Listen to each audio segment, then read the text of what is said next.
बोलो श्री प्राणनाथ प्यारे की जय। बोलो श्री सद्गुरु महाराज की जय। प्रणाम जी सुंदर साथ जी। प्राणाधार आत्म सम्बन्धी सुंदर साथ जी, हिजोको चर्चामा हामीले श्री 5 पद्मावतीपुरी धाम पन्नाजीमा 10 वर्षसम्म निरन्तर सबै सुन्दर साथले जागृत ब्रह्मश्रेष्ठीहरूले श्री प्राणनाथजीको स्वरूपको पहिचान गरेर कस्तो प्रकारले सेवाले रिझाउनु भयो, त्यहाँको दिनचर्या कस्तो थियो, त्यही दिनचर्याको बारेमा हामीले सुन्यौं। त्यो दिनचर्यामा समय तालिका मात्रै नभएर, टाइम टेबल मात्रै नभएर, सुन्दर साथको हृदयको भाव अनि जसको सेवा गर्दै हुनुहुन्छ उहाँको स्वरूपको पहिचानको बारेमा पनि सुन्यौं हामीले। अनि त्यही सेवाको क्रममा, अष्टप्रहरको सेवाको क्रममा हामीले 3 प्रहरको वितक सुनिसकेका थियौं। अब चौथो प्रहरको वितक वर्णन गर्दै महामती श्री लालदासजी भन्दै हुनुहुन्छ, अब कहूँ पहर चौथे की बीतक जो सैयन। अब म ब्रह्मसृष्टिहरूको बीतक जुन चौथो प्रहरमा घटित हुने गर्थ्यो त्यस बीतकको वर्णन गर्न गइरहेको छु। चौथो प्रहर अर्थात् दिउँसो 3 बजेदेखि बेलुकाको 6 बजेसम्मको समय अवधिलाई चौथो प्रहर भनिन्छ। हामीले हिजो नै संक्षेपमा सुनेका थियौं कि चौथो प्रहरमा श्रीजी दिउँसोको मध्याह्नको भोजन पश्चात ढल्किएर आफ्नो बिस्तरमा रहेर, आफ्नो बिछौनामा रहेर वाणी गायन गर्ने विभिन्न पालिका सुन्दर साथहरूबाट लगातार निरन्तर वाणी गायन सुन्नुहुन्छ। अनि त्यही वाणी गायनको श्रवणकै क्रममा चौथो प्रहर पनि व्यतीत हुन्छ। अनि त्यही बेला छबिलदासजी, उहाँको पानी पिलाउने सेवा थियो, छबिलदासजीले जल लिएर आउनुहुन्छ। श्रीजी जलले कुल्ला गरेर अब अगाडिको सेवाको लागि, अगाडिको दिनचर्याको लागि तयार हुनुहुन्छ। अब यसमा हामीले नाम, सबै सुन्दर साथको नाम पढ्न थाल्यौं भने, किनकि हामीसँग त्यति समय उपलब्ध छैन, म सबैको नाम नपढी विशेष विशेष लीलाको वर्णन गर्दैछु। यसरी अब यता श्रीजी तयारी गर्दै हुनुहुन्छ, उता सुन्दर साथको वाणी गायनको बारी पनि चलिरहेको हुन्छ। अनि त्यही क्रममा लगभग दिउँसो बेलुकाको 4:30 बजेको समय व्यतीत हुन्छ। सबै सुन्दर साथले श्रीजीको तयारी गर्नमा, श्रृंगार गर्नमा सहायता दिनुहुन्छ। यदि कुनै पनि बेला वाणीको अवतरण भएको छ भने अथवा चर्चाहरू लेख्नु पर्ने छ भने, सेवा लिखनहार की स्याही देत बनाए, कुजा भर के पुकारही कोई लेवे जो दिल चाहे। यदि वाणी अथवा अरू कुनै ग्रन्थ लेख्नको लागि स्याही, मसी अथवा लेखनीको आवश्यकता पर्छ भने एकजना बुद्धसेन नामक सुन्दर साथ हुनुहुन्छ, उहाँले त्यसको सेवा गर्नुहुन्छ। अब श्रीजी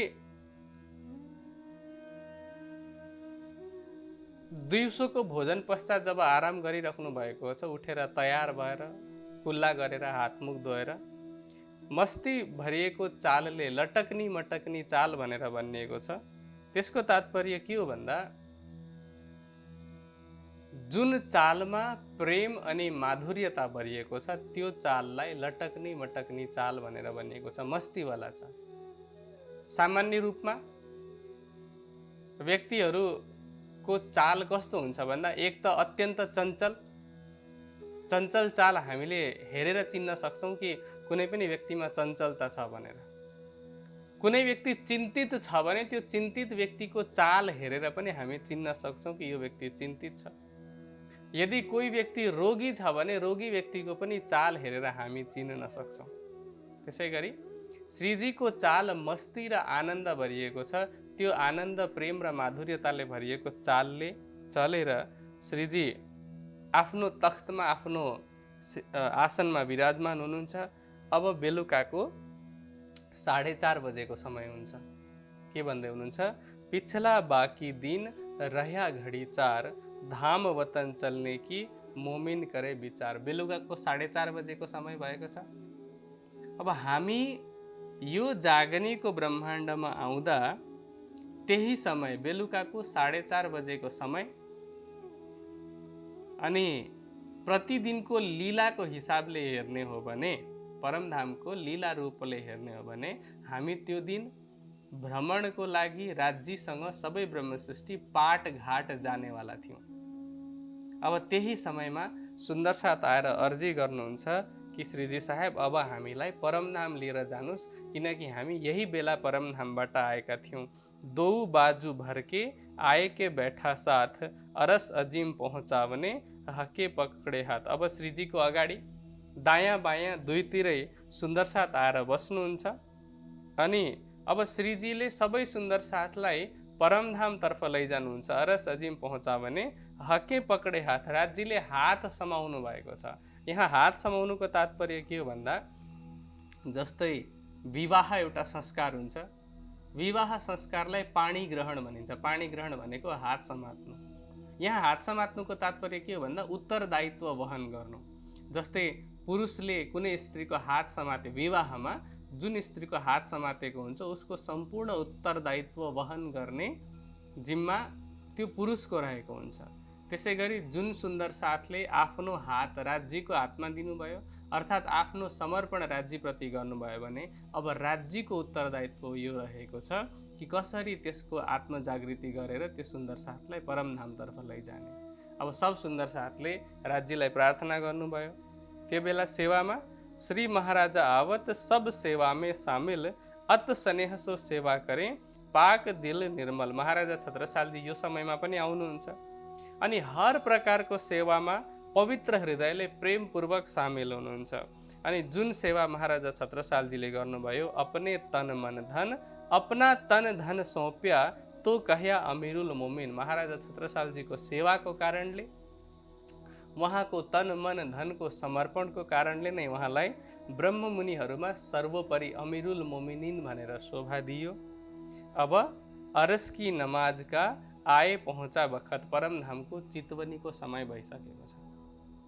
अनि गोकुल नामक सुन्दर साथले आएर श्रीजीलाई अर्जी गर्नुहुन्छ, प्रार्थना गर्नुहुन्छ कि हमको इन खेल से सिताब काडो श्रीराज। कसको प्रार्थना हुँदैछ? श्रीजीको प्रार्थना हुँदैछ नि त, श्री प्राणनाथजीको। के भनेर? कि हमको इन खेल से सिताब काडो श्रीराज, कि हे राजी, हे धामधनी, हामीलाई यो खेलबाट चाँडो भन्दा चाँडो निकाल्नु होला। भए मनोरथ पूरन रह्या न कोही काज। हाम्रो सारा मनोकामना पूरा भइसकेको छ, खेल हेर्ने इच्छा सकिसकेको छ।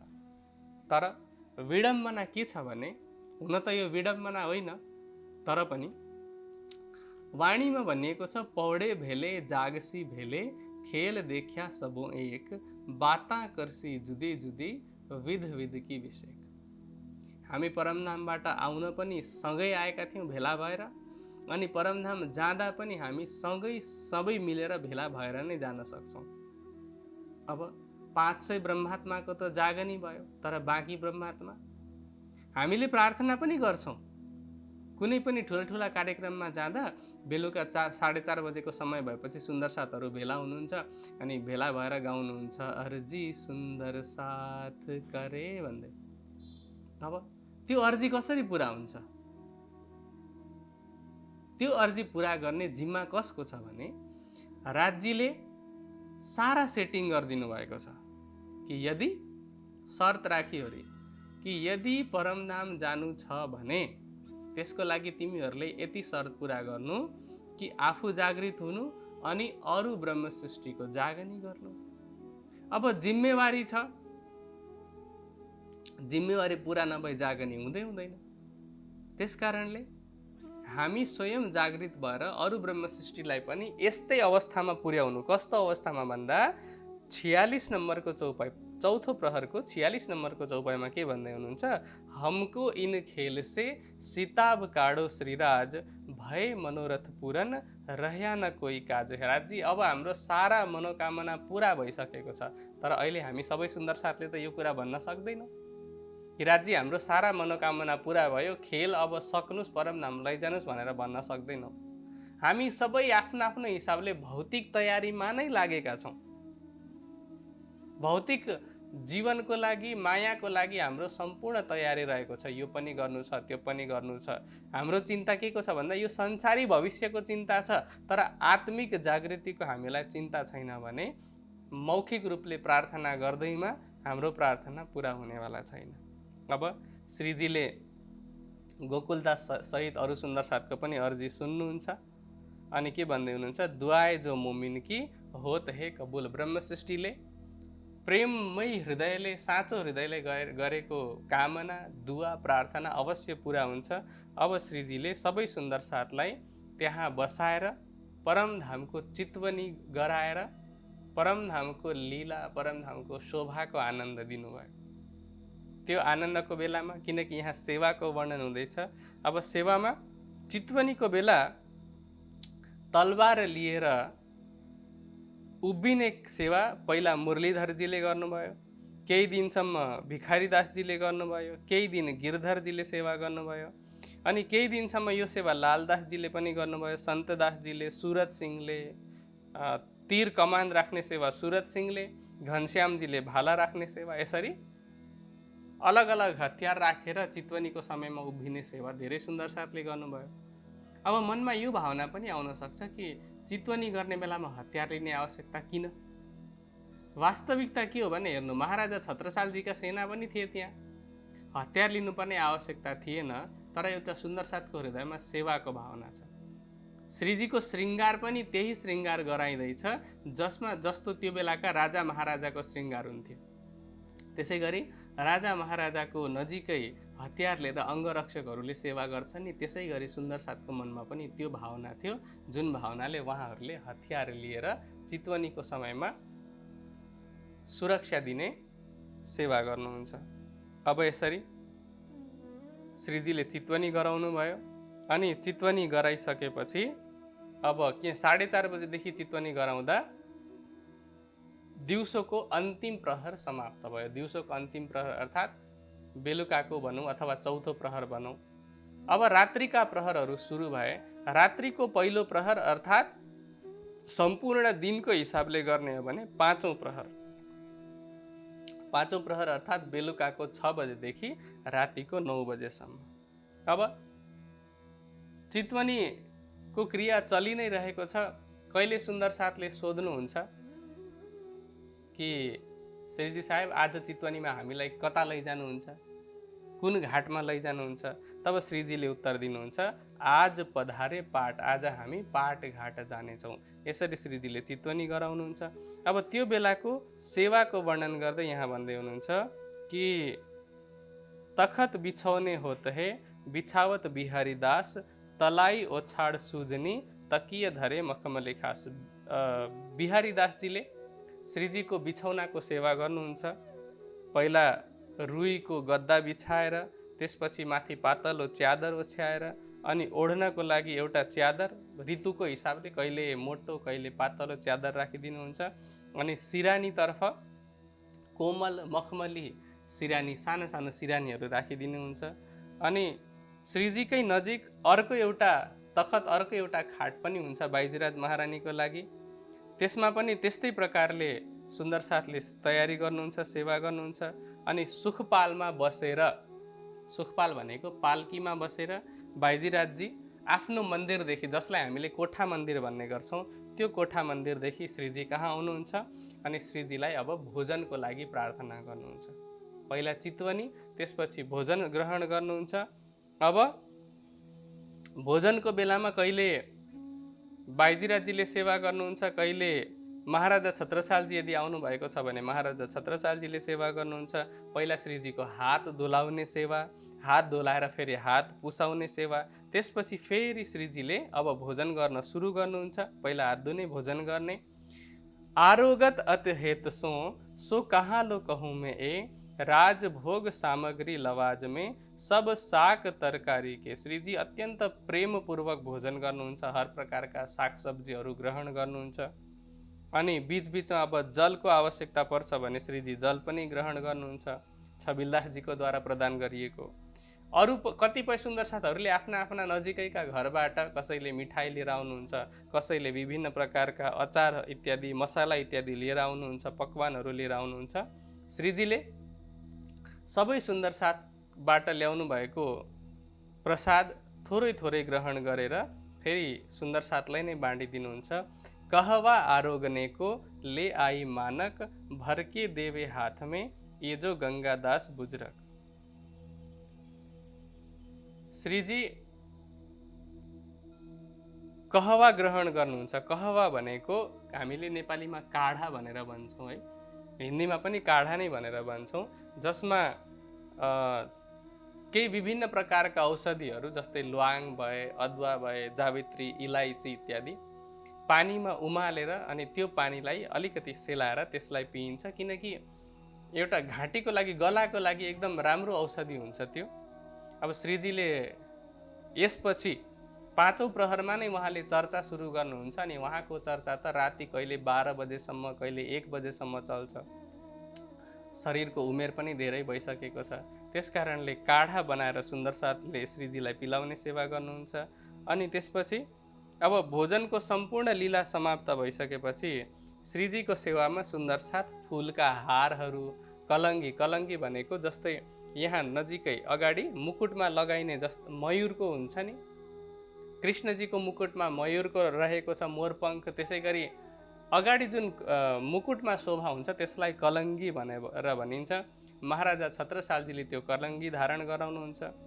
अनि कहिले मुकुन्ददासजीले यो सेवा गर्नुहुन्छ, तर कलङ्गी तथा हारको सेवा चाहिँ महाराजा छत्रसालजीको दरबार अथवा उहाँको खजानाबाट, महाराजा छत्रसालजीको महलबाट त्यो सेवामा आउँथ्यो। यसरी अब श्रीजीले भोजन ग्रहण गरिसकेपछि श्रृङ्गार गराएर फेरि, किनकि पहिला पनि चितवनीको तयारी चलिरहेको थियो, अब सुन्दर साथ आएर गावत सन्झाको अवसर पहर रात लो रोशन, रात्रिको पहिलो प्रहरसम्म सन्झाको अवसर गायन हुन्छ। हुवा सन्झ्याको अवसर भन्ने हामी शिव पूजामा गाउँछौँ नि, त्यसको गायन गर्नुहुन्छ। मना अरज करत हैं बस्तर सुनन की, सो राज मोसो कहो मैं हाजिर ना थी। मनाबाई नामक सुन्दर साथ श्रीजीको चरणमा आउनुहुन्छ अनि भन्नुहुन्छ कि धामधनी मलाई युगल स्वरूपको वस्त्रको वर्णन गरेर सुनाउनुहोस्, किनकि म पहिला कुनै सेवामा व्यस्त थिएँ। सेवामा व्यस्त भएको कारण मैले हजुरको चर्चा सुन्न पाइनँ, त्यसकारण मलाई वस्त्रको वर्णन फेरि गरेर सुनाउनुहोस्। अब श्रीजीले युगल स्वरूपको वस्त्रको वर्णन गरेर सुनाउनुहुन्छ कि कसरी श्यामाजीले सिन्दुरी अर्थात् रातो रङको साडी लगाउनु भएको छ अनि विभिन्न प्रकारका नग भनेको हीरा, मोती इत्यादि दुई प्रकारका परमधाममा नग अनि धातुको वर्णन छ। नग कसलाई भनिन्छ भने जसलाई हामीले स्टोन भन्छौँ नि, पत्थर, हीरा पनि पत्थरको ढुङ्गाको रूपमा हुन्छ हैन, मोती पनि त्यसै गरी स्टोनको रूपमा हुन्छ। त्यसै गरी अरू जति पनि छन्, लाल भए, माणिक भए, पुखराज, लहसुन्या इत्यादि, यी सबैलाई नग भनिन्छ।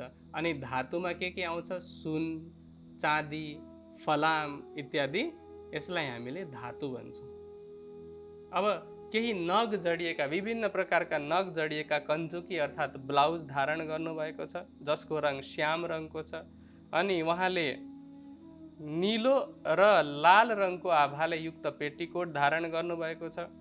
अनि राज्यको पागको रङ रातो छ, सेदुरिया रङ अर्थात् रातो रङको पाग छ, जसमा श्याम सुपेत जवेर तार, श्याम र सफेद अर्थात् सेतो रङको तार जोडिएका छन्। पिछौडी रङ आसमानी, जुन राज्यले पिछौरी धारण गर्नुभएको छ, यस प्रकारले श्रीजीले युगल स्वरूपको श्रृङ्गारको वर्णन गरेर सुनाउनुहुन्छ। अब ए वस्त्र सब साथ को कहते बखत दोए, एक प्रात और संझा समय साथ सुनत है सोए। श्रीजीले युगल स्वरूपको वस्त्रको शोभा श्रृङ्गारको वर्णन बिहान बेलुका दुवै समय गर्नुहुन्छ, जसलाई सुन्दर साथले सुनेर त्यसको आनन्द लिनुहुन्छ। अब श्री लालदासजी के भन्दै हुनुहुन्छ, एउटा महत्त्वपूर्ण प्रसङ्ग कि स्वरूप दाता ब्रह्माण्ड में भय हैं दो तीन, सो लिखे शास्त्रों मिने जो ल्याए आकिन। यो ब्रह्माण्डमा स्वरूपको पहिचान गराउने अहिलेसम्म 2-3 व्यक्ति मात्रै हुनुभएको छ। हुए हैं दो तीन, जसको वर्णन चाहिँ शास्त्रमा गरिएको छ। सबैभन्दा पहिला वैकुण्ठको स्वरूपको बारेमा वर्णन गर्नुपर्दा वैकुण्ठको स्वरूपको वर्णन कसले गर्नुभएको छ? कुनै कुनै ठाउँमा नारदजीले अथवा संसारका कुनै कुनै भक्तले वैकुण्ठको स्वरूपको वर्णन गर्नुभएको छ। त्यसपछि वैकुण्ठभन्दा पर अक्षरको स्वरूपको वर्णन अक्षर ब्रह्मकी का सुरताहरू, जसलाई हामीले पञ्चवासना भनेर भन्छौँ, उहाँहरूले गर्नुभएको छ। अलग अलग ग्रन्थमा सुखदेव, सनकादिक, कबीर, विष्णु र शिवजी हुनुभयो। उहाँहरूले अक्षर ब्रह्मको स्वरूपको बारेमा वर्णन गर्नुभएको छ। अनि ए सुरत अरस अजिम की जाए कह अक्षरातीत, तेस्रो स्वरूप, पहिलो वैकुण्ठको, दोस्रो अक्षरको अनि तेस्रो सुरत अक्षरातीतको, जसको वर्णन गर्ने पनि को हुनुहुन्छ? कहने वाले धामधनी सुने मोमिन कर परतीत।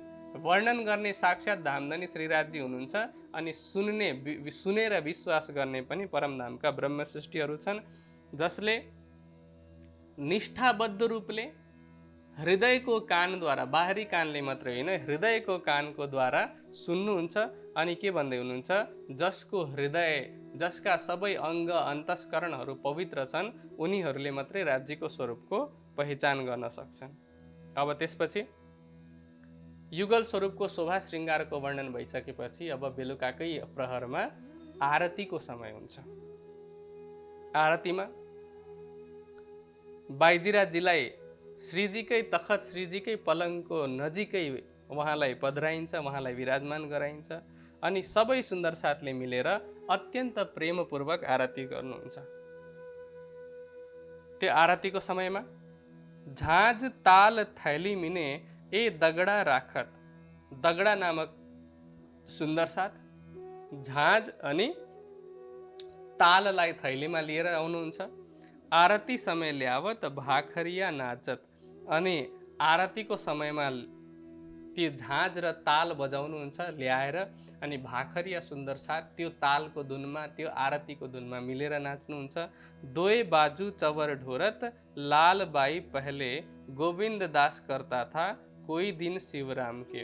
अब श्रीजीका दुईतर्फ नै चवर डुलाउने सेवा गरिन्छ, त्यसको लागि लालबाईजी सबैभन्दा पहिला आउनुहुन्छ त्यो सेवाको लागि। अनि अर्कोतिर त्यो सेवा कहिले गोविन्द दासजीले गर्नुभयो, केही दिनसम्म शिवरामजीले गर्नुभयो, केही दिन हरनन्दनले, फेरि शेख बदलले, लाल खानले, यसरी पालै पालो सुन्दर साथले सेवा गर्नुहुन्छ। अब आरतीको वर्णन गर्दै के भन्दै हुनुहुन्छ कि कञ्चन थाल चहुमुखा दिवाला दीपक ज्योत प्रकाशी। जुन हामीले आरती गर्ने गर्छौँ नि, जुन चौपाईहरूलाई हामीले आरती गर्ने बेलामा भन्ने गर्छौँ, त्यसको वर्णन गर्दै हुनुहुन्छ। अब यसमा त्यो बेलामा कस्तो प्रकारले सुन्दर साथले श्रीजीको आरती गर्नुहुन्थ्यो त्यसको वर्णन छ कि कसरी गर्नुहुन्थ्यो। कञ्चन थाल चहुमुखा दिवाला, सुनको थाल छ जसको चारैतिर दीपक सजाइएको छ, चारै दिशामा, अनि दीपक ज्योति प्रकाश, जसको प्रकाश पनि चारैतिर फैलिरहेको छ। करत आरती श्री जियावर रानी आनन्द अङ्ग उल्लास। सबैभन्दा पहिला अक्षरातीतकी अर्धाङ्गिनी श्री बाइजीराजजी, जियावर रानी बाइजीराजजीले सबभन्दा पहिला श्रीजीको आरती गर्नुहुन्छ, किनकि सबै सुन्दर साथले मिलेर त्यसपछि बाइजीराजजीलाई पनि सिंहासनमा बसाएर युगल स्वरूप, यो संसारमा पनि युगल स्वरूप मानेर आरती गर्नुहुन्छ।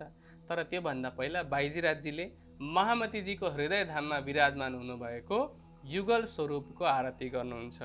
अनि के भन्नुहुन्छ, श्री युगल स्वरूप सुन्दर सुखदायक श्याम धाम धनी सोए। महामतीजीको हृदय धाममा विराजमान युगल स्वरूप अत्यन्त सुन्दर र सुखदायक हुनुहुन्छ। मङ्गल रसिक बदन की शोभा निरखन्ता मन मोहे। यस्ता प्रेममय अनि मङ्गलमय श्रीजीको मुखारविन्दको शोभा हेरेर हेर्ने सुन्दर साथको मन पनि मन्त्रमुग्ध हुन्छ। निरखन्ता मन मोहे, मन मोहित हुन्छ। सखियाँ निरत करे और गावे। अब त्यो बेला आरती गर्दा कोही सुन्दर साथ नृत्य गर्नुहुन्छ आनन्दमा मग्न भएर, कोही सुन्दर साथ गायन गर्नुहुन्छ। आनन्द अखण्ड अपार, प्रियतम अक्षरातीतको आनन्द अखण्ड र अपार छ। ताल मृदङ्ग झाँझ यन्त्र बाजे, सखियाँ बोले जय जयकार। कसैले ताल बजाउनुहुन्छ, कसैले मृदङ्ग बजाउनुहुन्छ, कसैले झाँझ अनि कसैले जन्त्र भनेको तारबाट बनिएका यन्त्रहरू, तारबाट बनिएका बाजाहरू जस्तै सितार हुन्छ हैन, तानपुरा हुन्छ, वीणा हुन्छ।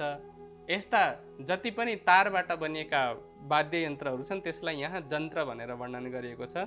यस्ता वाद्य यन्त्रहरू बजाउनुहुन्छ अनि कति सखीहरू चाहिँ, कति सुन्दर साथहरू चाहिँ जय जयकार लगाउनुहुन्छ।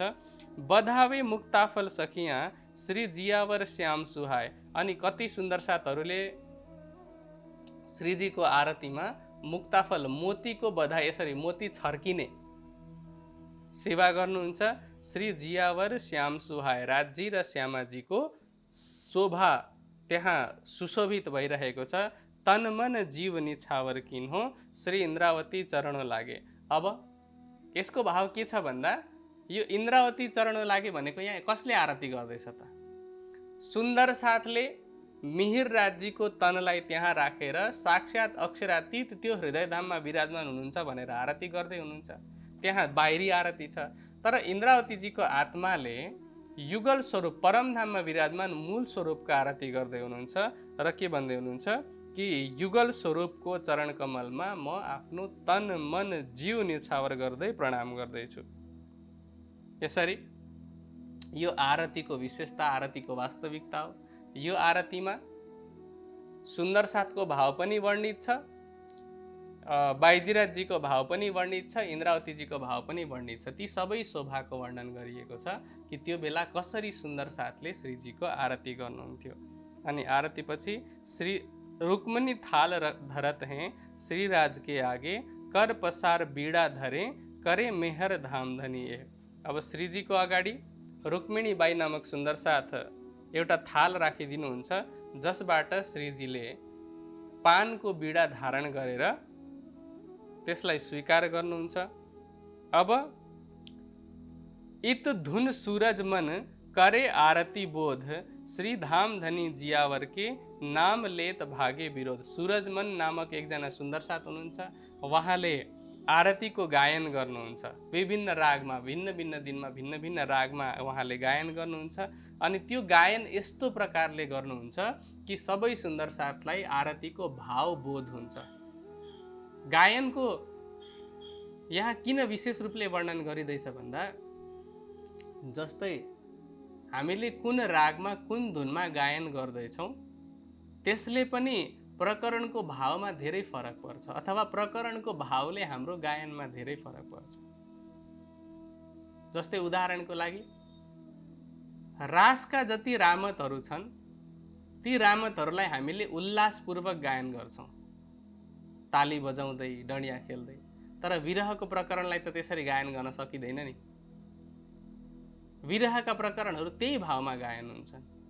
त्यसै गरी सुन्दर साथले यस्तो भावले गायन गर्नुहुन्छ कि त्यो गायन सुनेर पनि आरतीको भाव सुन्दर साथले बुझ्नुहुन्छ। अनि के भन्दै हुनुहुन्छ, यही अक्षरातीत है यही धनी धाम, यही मोहम्मद मेहदी ईसा, यही पुरे मनोरथ काम। अब यो चौथो पटक हो वितकमा श्रीजीलाई अक्षरातीत भनेर भनिएको। आरती गरिसकेर सुन्दर साथले के भन्नुहुन्छ कि श्री प्राणनाथजी नै अक्षरातीत हुनुहुन्छ, उहाँ नै हाम्रो हृदयको धामको धनी हुनुहुन्छ, अनि उहाँ नै आखरुल इमाम मोहम्मद मेहदी साहिबुज्जमाम पनि हुनुहुन्छ, उहाँकै भित्र ईसा रुहल्लाह पनि हुनुहुन्छ, जसले सबैको इच्छालाई, सबैको मनोकामनालाई पुरा गर्नुहुन्छ। यसरी आरती सकिन्छ। पहिला चितवनी भयो, चितवनी पछि युगल स्वरूपको शोभाको वर्णन, त्यसपछि आरती। अब आरती सकिसकेपछि चर्चाको समय हुन्छ। श्री महामती कहे ए साथ जी, भया चर्चा का बखत, अब तुम सुनियो चित्त दे, लाल आगे आए बैठे इन तखत। श्री लालदासजीले भन्दै हुनुहुन्छ महामतीजीले कि सुन्दर साथजी, अब चर्चाको समय भइसकेको छ। अब अगाडिको जुन लीलाको वर्णन छ, किनकि श्रीजीसँगै लालदासजी तखतकै नजिक आएर विराजमान हुनुहुन्छ। कहिले कुरान पढ्न, कहिले हदिस पढ्न, कहिले भागवत पढ्न। अनि अब लालदासजी तखतमा विराजमान हुनुभयो, के भन्दै हुनुहुन्छ, अब तुम सुनियो चित्त दे। अब अगाडि हुने लीलाको वर्णन म गर्न गइरहेको छु, जसलाई तपाईँहरू सबैजना चित्त दिएर ध्यान दिएर सुन्नुहोला। अब 6ठौं प्रहरको लीला सुरु हुन्छ। 6ठौं प्रहरमा अब कहूँ प्रहर छठे की जित चर्चा होत है हक। अब 6ठौं प्रहरमा श्रीजीले चर्चा गर्नुहुन्छ अनि सुन्ने चाहिँ को, बैठे सुन्नत जमात जो खास गिरोह बुजुर्ग। अब 9 बजेदेखि चर्चा सुरु हुन गइरहेको छ। 6ठौं प्रहर 9 बजेदेखि 12 बजेसम्म रात्रिको, तब चर्चा सुरु हुन्छ। अनि सुन्ने सुन्दर साथ चाहिँ को हुनुहुन्छ, जसको हृदयमा राज्यको प्रति अटुट आस्था छ, अटुट प्रेम छ, यस्ता सुन्दर साथहरू मात्रै यसरी मध्यरात्रिसम्म चर्चा सुन्नुहुन्छ। अब हेर्नु है, आजभन्दा लगभग 10 वर्ष पहिला पनि हाम्रो समाजमा लगभग 8:30-9 बजे सुत्ने चलन थियो। त्योभन्दा ढिलो जाग्ने चलन थिएन। बिस्तारै बिस्तारै टेलिभिजन आउन थाल्यो है, मनोरञ्जनका साधनहरू, मोबाइलहरू, एन्ड्रोइड फोनहरू आउन थाले। त्यसले गर्दा अबेला रातसम्म जाग्ने एउटा उल्लुको जस्तो प्रवृत्ति भयो। तर पहिला त यस्तो थिएन। तर पनि आजभन्दा 350 वर्ष पहिला पनि सुन्दर साथहरू यसरी रातभरि जाग्नु हुँदैछ भने त्यो के को लागि? राज्य प्रति तडप छ, राज्यको मिलनको लागि त्यो भाव छ। त्यसकारणले मध्यरात्रिमा पनि नभएर कहिलेकाहीँ त रात्रिका अन्तिम प्रहरसम्म पनि चर्चाहरू हुन्छन् अथवा वाणी गायन हुन्छन्। सुन्दर साथहरू सुन्नेवाला जागिराख्नुहुन्छ। अब श्रीजीको चर्चा सुरु हुन्छ। चर्चाको समयमा केशवदासजी वाणी पढ्नुहुन्छ अनि लालदासजी कुरान हदिस पढ्नको लागि बस्नुहुन्छ। कहिलेकाहीँ गोकुलदासजी पनि श्रीजीलाई प्रसन्न गर्नको लागि वाणी पढ्न बस्नुहुन्छ। अब श्रीजीको चर्चा सुरु भइसकेपछि मुरलीधरजी आँखा झिमिक्क नगरिकन मुरलीधर सम्मुख बैठत पलक न मारत नैन। यति समयसम्म जबसम्म श्रीजीको चर्चा चल्दै हुन्छ, एकपल्ट पनि आँखा बन्द नगरी एकटक श्रीजीको नजरमा नजर राखेर, श्रीजीको नजरमा नजर हालेर निरन्तर लगातार हेरेर चर्चा सुन्नुहुन्छ। अनि कहिलेकाहीँ अब चर्चा सुन्नको लागि हेर्नु, यो 6ठौं प्रहर है।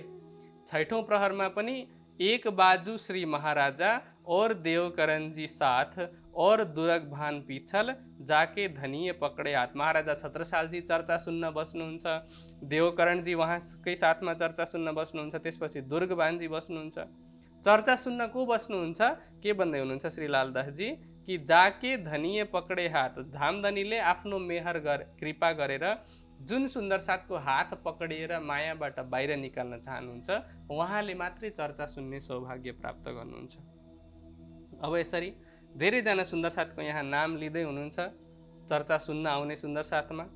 हुन त सबैको नाम 5000 को जमातमा सबै सुन्दर साथ नआए पनि कतिजना बालक थिए होला, कतिजना वयोवृद्ध हुनुहुन्थ्यो होला, तर पनि सबैको नाम यहाँ लेख्न सम्भव छैन, सबैको नाम वर्णन गर्न पनि सम्भव छैन। तर विशेष कुरा के भन्दै हुनुहुन्छ भने, और साथी केतेक आवे निष्ठाबन्ध। अब श्रीजीको चर्चा सुन्न कति सुन्दर साथहरू हुनुहुन्छ जो निष्ठाबद्ध रूपले आउनुहुन्छ। त्यो निष्ठाबद्ध रूपले आउने सुन्दर साथको त्यो सुन्ने प्रक्रिया पद्धतिलाई के भनिन्छ? पुष्टि। आफ्नो आत्मकल्याणको लागि सुन्ने।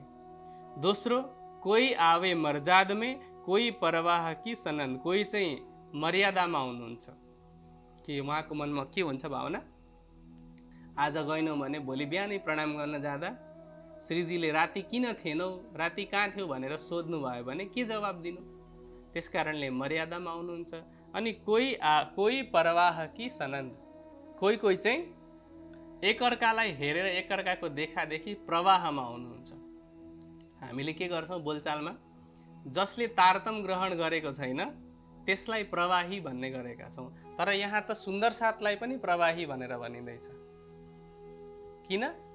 जसरी प्रवाही भनेको जसरी बाढी आउँदा पानीको साथमा ढुङ्गा मुढा जरा रुखहरू पनि बगाएर लैजान्छ नि, त्यसै गरी धेरैजना सुन्दर साथको जमात जब जाँदैछ भने हामी पनि जाउँ न त, यतिजना सुन्न गइरहेका छन् हामी पनि गइदिउँ न त भन्ने जुन भावना हुन्छ त्यसलाई प्रवाह भनिन्छ। अब यसरी कोही पुष्टि भावनाले सुन्नुहुन्छ, कोही प्रवाहको भावनाले अर्थात् एकअर्काको देखादेखि, अनि कोही चाहिँ मर्यादामा कि हामी गएनौँ भने श्रीजीले भोलिपल्ट सोधिहाल्नु भयो भने के होला भनेर यसरी जानुहुन्छ। कोई सुनत है पुष्ट में कोई सुने मर्जाद, कोई प्रवाह में कान दे ए सुन्ने की बुनियाद। यसरी तीन प्रकारले पुष्टि प्रवाह र मर्यादाले सुन्नुहुन्छ। अनि कसैले ग्रहण पनि पुष्टिले गर्नुहुन्छ, कसैले मर्यादाले, कसैले प्रवाहले। एक पाँव भरे पुष्ट में दूजे मर्जाद में कदम। अब कति सुन्दर साथले पुष्टि भावले श्रीजीको चर्चालाई आचरणमा उतार्नुहुन्छ, कसैले एकअर्काको देखादेखि आचरण गर्नुहुन्छ, अनि कसैले मर्यादामा आचरण गर्नुहुन्छ। जस्तै हामी चितवनी गर्छौँ है, एउटा आचरण चितवनी पनि हो नि त। चितवनी गर्दा कतिजनाले त आफ्नो आत्मजागृतिको लागि गर्नुहुन्छ, कतिजनाले ओहो जस्तो बिहान उठ्यो घरमा घरको मुखिया पिताजी माताजी अथवा हजुरबा हजुरआमा कोही चितवनीमा बसेको देखियो भने अब पहिला बस्ने त आफ्नो आत्मजागृतिको लागि, त्यसपछि ओहो हजुरबा त बस्नु हुँदैछ हामी पनि बसौँ न त, भित्र बुझे पनि नबुझे पनि बस्ने संस्कार हुन्छ। अनि त्यसरी देखादेखि गर्नेलाई प्रवाह भनिन्छ। अनि अब जस्तो घरमा नियम बनाइएको छ, चितवनी नगरी खान दिन्न भनेर मम्मीले भन्नुभयो भने, आमाले भन्नुभयो भने अब बस्न कर लाग्छ, त्यसलाई भनिन्छ मर्यादा।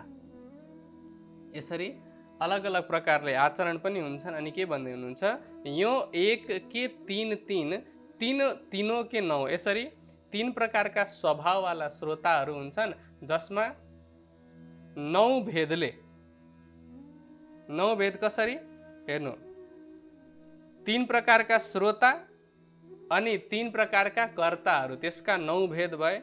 अनि त्यसपछि श्रवण मनन निधिध्यासन गरेर 27 भेद हुन्छन्।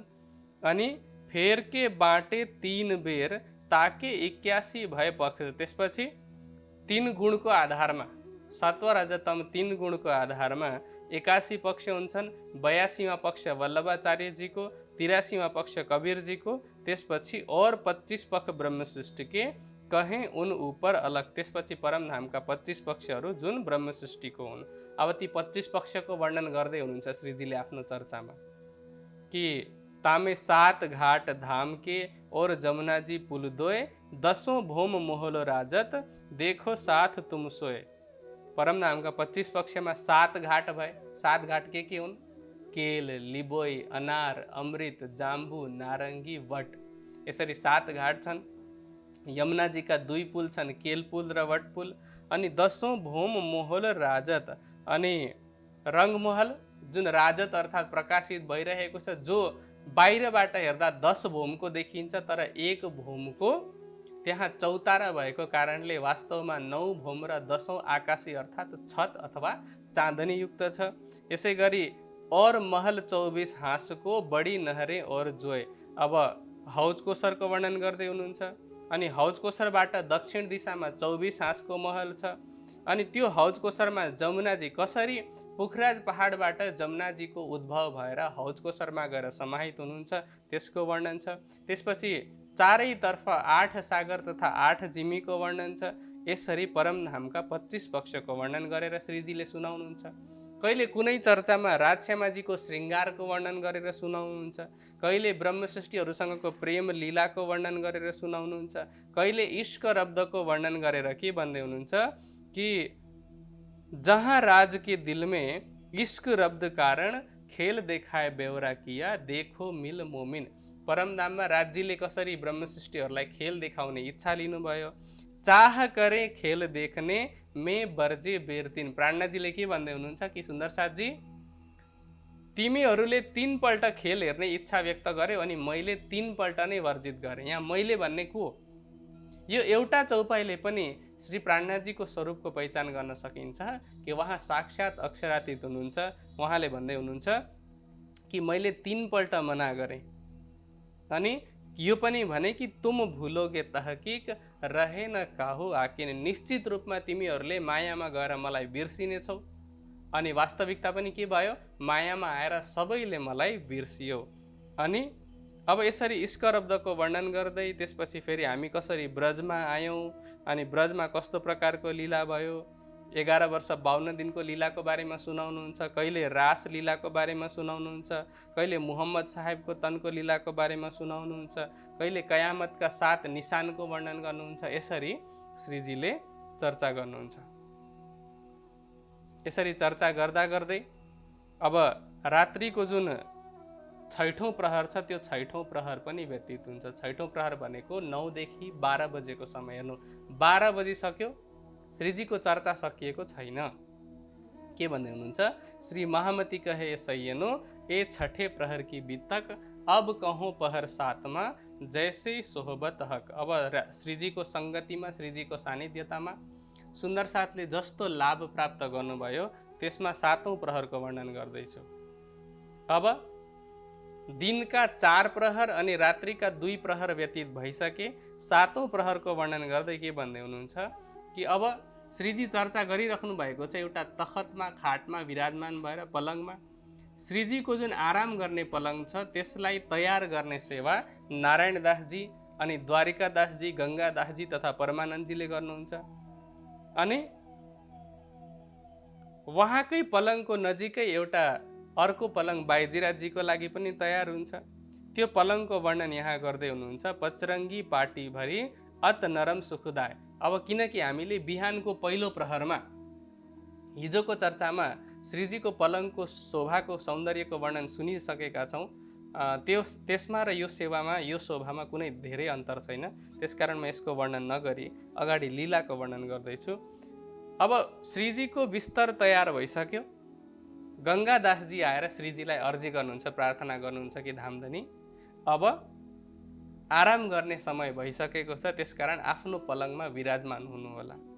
अब श्रीजी त चर्चा गरिराख्नु भएको छ, परमधामको लीलाको स्वाद, परमधामको लीलाको आनन्द आइरहेको छ, त्यसकारण उहाँले चर्चा यति चाँडै बन्द गर्नुहुन्न। सुन्दर साथको पनि भाव कस्तो छ? सब श्रवणा देत स्नेह सो खास गिरोह सयन। अब के भन्दै हुनुहुन्छ कि परमधामका विशेष ब्रह्म सृष्टिहरू त्यो बेला चर्चा सुनिराख्नु भएको हुन्छ, किनकि यो त 10 वर्षको लीला हो। जीव सृष्टिहरू आउनु त आइहाल्नु भयो, तर उहाँहरूको मनमा चाहिँ के हुन्छ कि कहिले चर्चा सकिन्छ र गएर सुत्न पाऊँ, कहिले चर्चा सकिन्छ र गएर आराम गर्न पाऊँ भन्ने भावना हुन्छ। ब्रह्म सृष्टिहरू त्यो आनन्दमा डुब्नुहुन्छ। त्यसकारण के भन्दै हुनुहुन्छ कि सुन्नेवाला, कानले सुन्ने त सबै हुन्छन्, तर खास विशेष ब्रह्म सृष्टिहरूले हृदयको कानले सुन्नुहुन्छ। अनि अब त्यही चर्चाको क्रममा यदि कुनै सुन्दर साथलाई कुनै प्रकारको प्रश्न भयो भने पनि सवाल करे कोही बीच में ताको दे उत्तर, फेर चर्चा तिन पर होत है रस घटे न क्यों कर। यदि कसैले प्रश्न गर्नुहुन्छ भने पनि श्रीजी त्यो प्रश्नको उत्तर दिनुहुन्छ र फेरि जुन विषयमा प्रश्न छ त्यही विषयमा चर्चा अगाडि बढाउनुहुन्छ। अनि कहिलेकाहीँ लालदासजीले कुनै विशेष आयत कुरानको लिएर आउनुहुन्छ भने श्रीजीले त्यसलाई ध्यानपूर्वक सुन्नुहुन्छ। तर केही सुन्दर साथको मनमा चाहिँ के हुन्छ भन्दा अब श्रीजीले आराम गर्नु भए पनि हुन्थ्यो, अब श्रीजी गएर ढल्किनु भए पनि हुन्थ्यो। यसमा 2 प्रकारको भावना लुकेको हुन्छ। केही सुन्दर साथले चाहिँ साँच्चै नै यो चाहनुहुन्छ कि श्रीजीको तन पनि थाकेको होला। केही सुन्दर साथको मनमा चाहिँ हुन्छ कि श्रीजी जानुभयो भने हामी पनि आराम गर्ने मौका पाउँछौँ। यसरी भिन्न भिन्न कारणले श्रीजीलाई आराम गर्ने प्रार्थना गर्नुहुन्छ। अनि त्यही बेला जयन्ती भाइजी आएर, जयन्ती काका आएर श्रीजीलाई प्रार्थना गर्नुहुन्छ कि बातें गिरोह की सुनी होए ताको उतारे फरज। अब के गर्नुहुन्छ कि सुन्दर साथका जति पनि आग्रहहरू छन्, कहिले बाइजीराजीले आग्रह गर्नुहुन्छ, कहिले कुनै सुन्दर साथले, जयन्ती काकाले आएर श्रीजीलाई प्रार्थना गर्नुहुन्छ। कुन प्रार्थना? श्रीजीको द्वारा चर्चा बन्द गर्ने प्रार्थना। त्यसपछि गोकुल दासजी आएर अब हदिस पढेर सुनाउनुहुन्छ, कहिले केशव दासजीले पढ्नुहुन्छ। यसरी अब रात्रिको जुन 7औं प्रहर छ, 7औं प्रहरको पनि आधी प्रहर बितिसक्छ। अर्थात् कहिलेकाहीँ 12:45 बज्छ, कहिलेकाहीँ 1:30 बज्छ।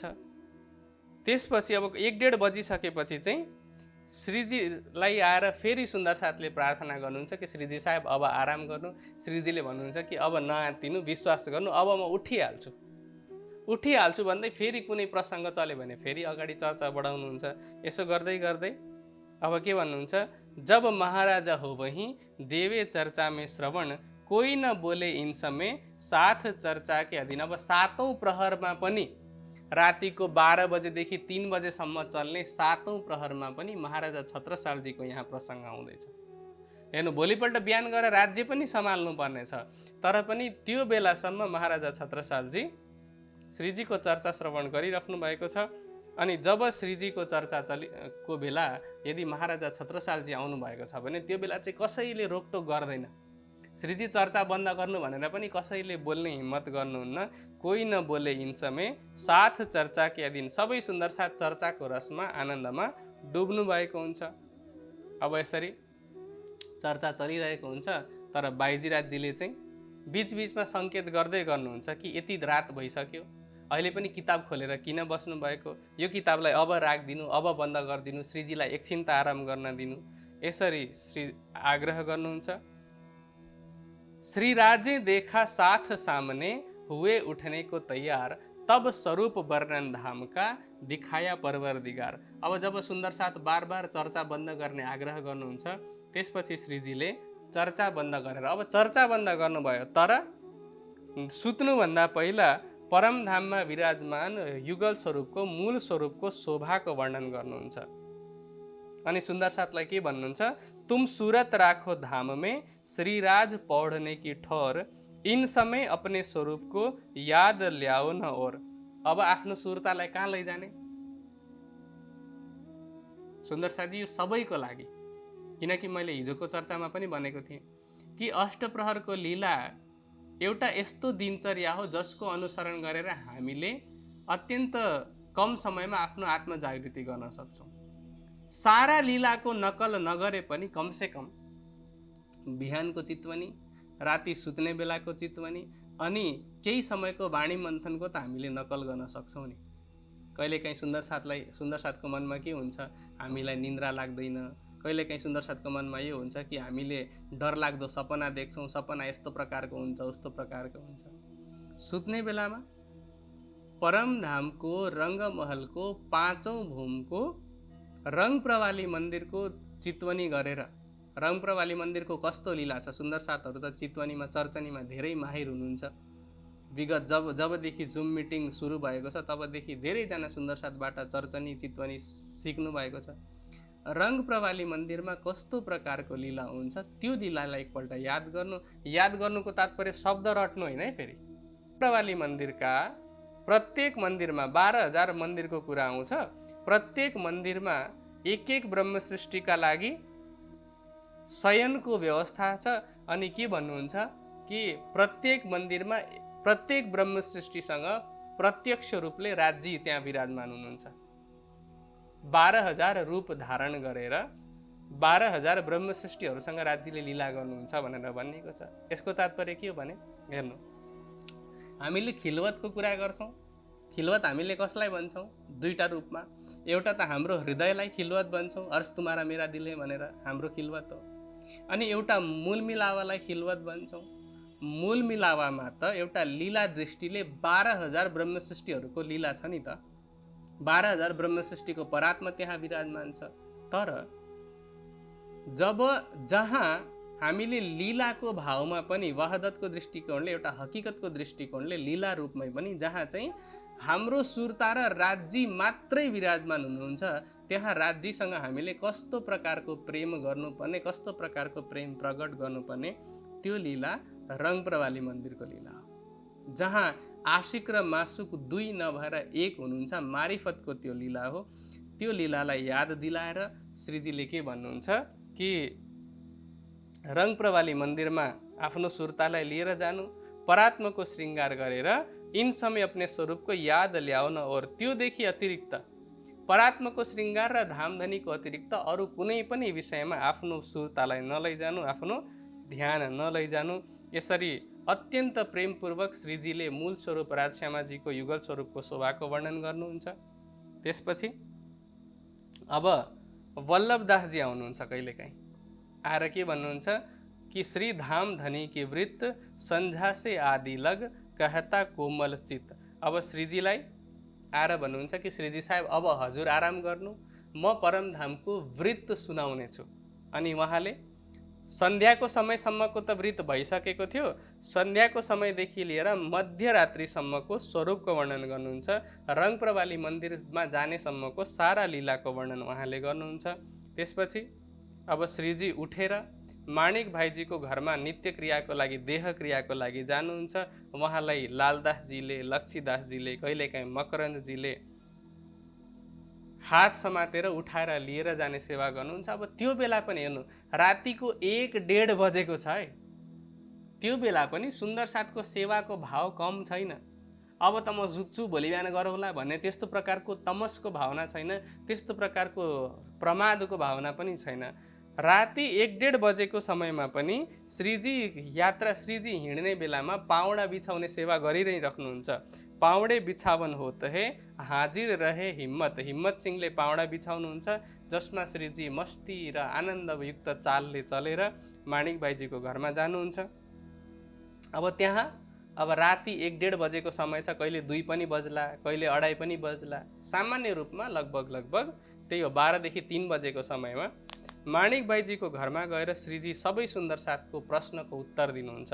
हस्ते उत्तर देत है कई न्याय चुकावेत। अब 5000 को जमात छ, 5000 को जमातमा कुनै न कुनै कारणले विवाद पनि भएको हुनसक्छ कसै कसैमा, या फेरि कुनै प्रकारको मिसअन्डरस्ट्यान्डिङ भएको हुनसक्छ, आपसमा अलिकति दुःख मनाउ भएको हुनसक्छ। श्रीजीले अब दुवै पक्षलाई सुनाएर, दुवै पक्षको कुरा सुनेर त्यहाँ न्याय गर्ने काम पनि गर्नुहुन्छ। अनि त्यसपछि त्यहाँबाट उठेर बङ्गलाजी दरबारमा आएर आफ्नो जुन बिस्तर छ, बिछौना छ, त्यो शय्यामा आएर अब ढल्किनुहुन्छ। आफ्नो शय्यामा आएर विराजमान भइसकेपछि सबै सुन्दर साथले श्रीजीको चरणमा आएर प्रणाम गर्नुहुन्छ अनि आफ्नो आफ्नो आसनमा, आफ्नो आफ्नो स्थानमा गएर आराम गर्नुहुन्छ। अनि के भन्नुहुन्छ, आप अपने आसन गए पहले उठी सब आम।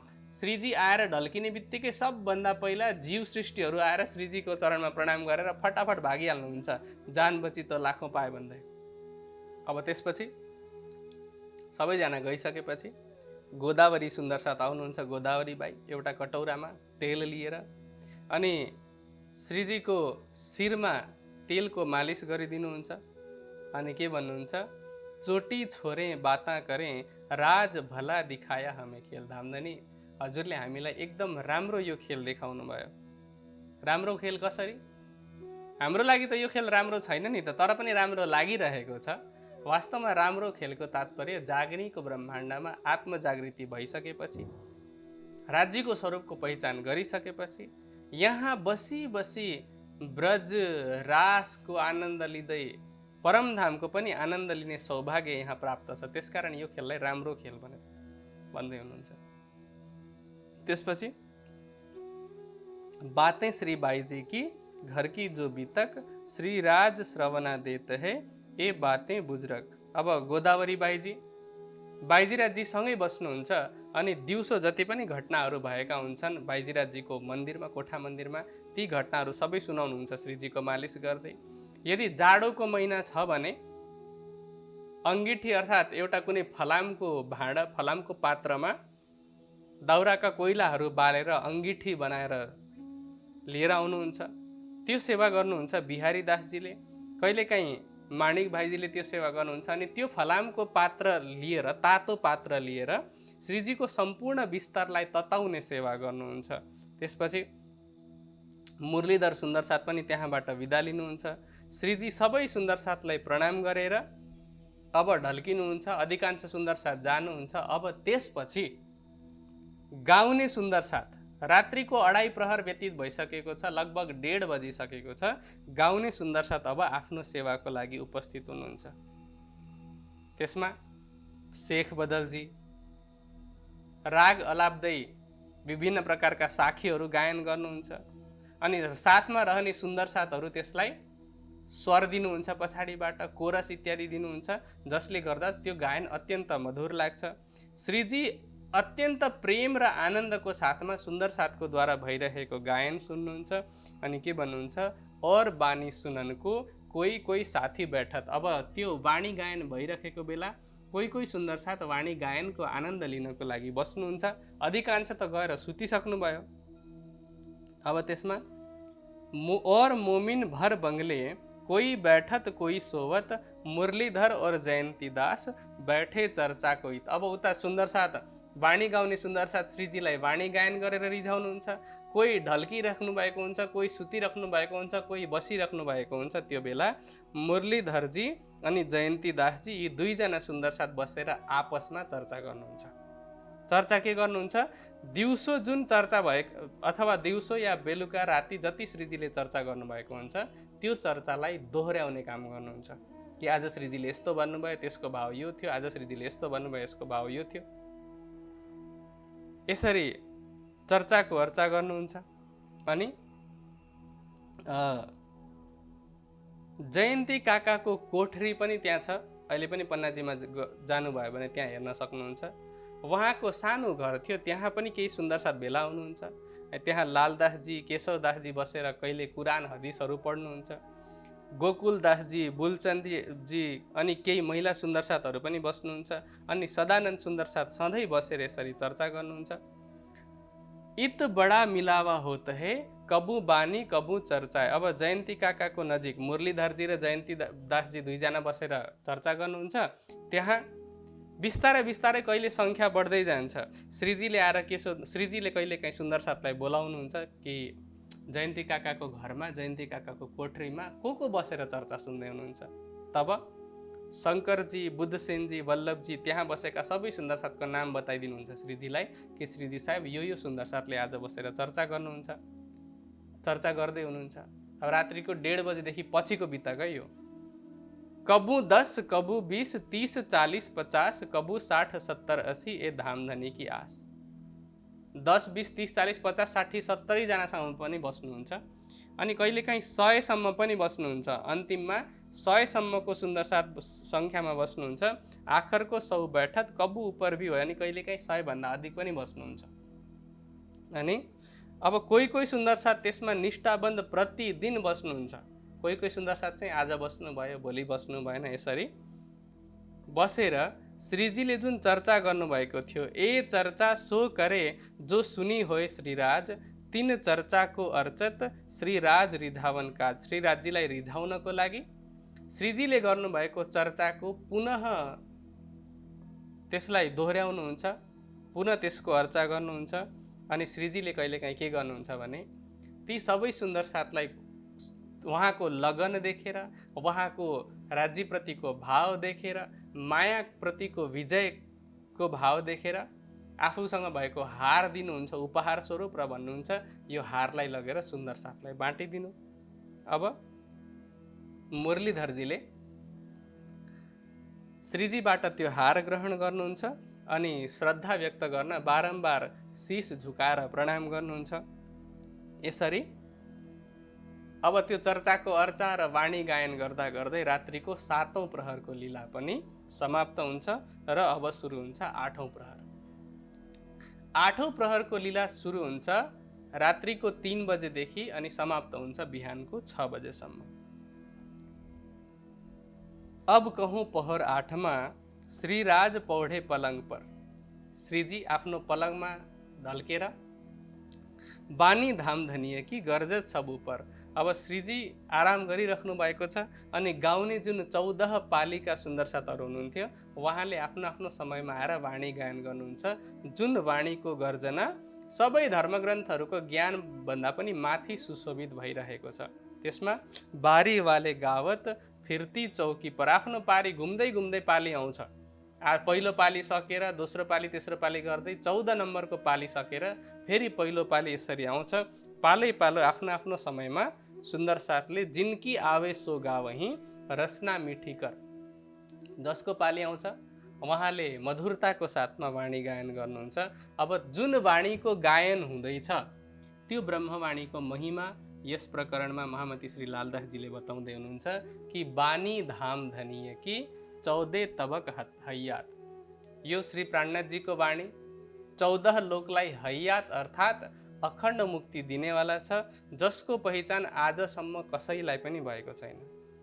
आजसम्म कसैले पनि यो ब्रह्मवाणी सुन्न सकेको थिएन, कसैले पनि सुन्न सक्नु भएको थिएन। अब यही भावलाई वाणीमा के भनिएको छ प्रकाश हिन्दुस्तानीमा कि या वाणी के कारणे कई करे तपसन, या वाणी के कारणे कई पीवे अगिन, या वाणी के कारणे कई भैरव झपावे, या वाणी के कारणे कई तिल तिल देह कटावे। किन एक बूंद न पाइया रसना भी वचन, ब्रह्मांड धनियो देखिया जो कहावे त्रैगुण। यो ब्रह्मवाणी जसलाई पाउनको लागि कतिजनाले के गरे, कई भैरव झपावे, भैरव देवतालाई खुसी गर्नको लागि पहाडबाट हाम फाले। या वाणी के कारणे कई तिल तिल देह कटावे, आफ्नो शरीरलाई कटाए। काशीमा बनारसमा एउटा यस्तो स्थान मानिन्छ जसमा चाहिँ पहिला एउटा यस्तो मान्यता थियो अरे कि तल मसिनले आरा चलिरहेको थियो अरे, अनि माथिबाट त्यो आरामा हाम फाल्थे अरे मान्छेहरू मुक्ति पाउँछौँ भनेर। त्यसरी पनि आफ्नो शरीरलाई कटाए।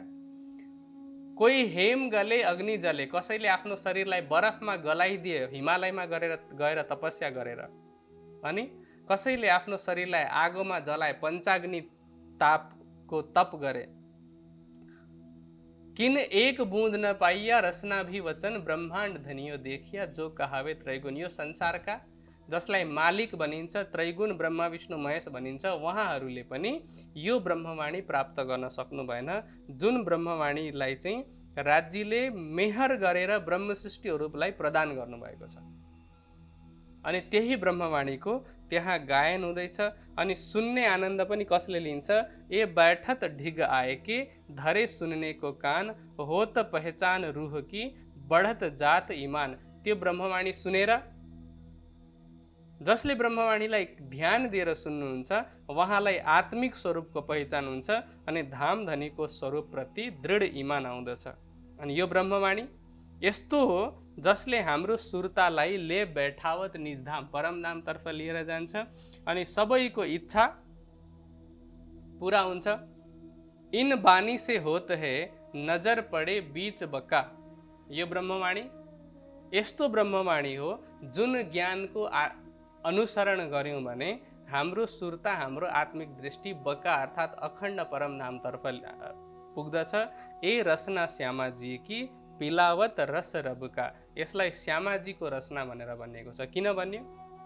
किनकि श्यामाजीको दोस्रो तन रूह अल्लाह दो जामे पहरसी, दूसरी ऊपर मुद्दार, सोई इमाम मेहदी जाकी बुजरगी बेसुमार।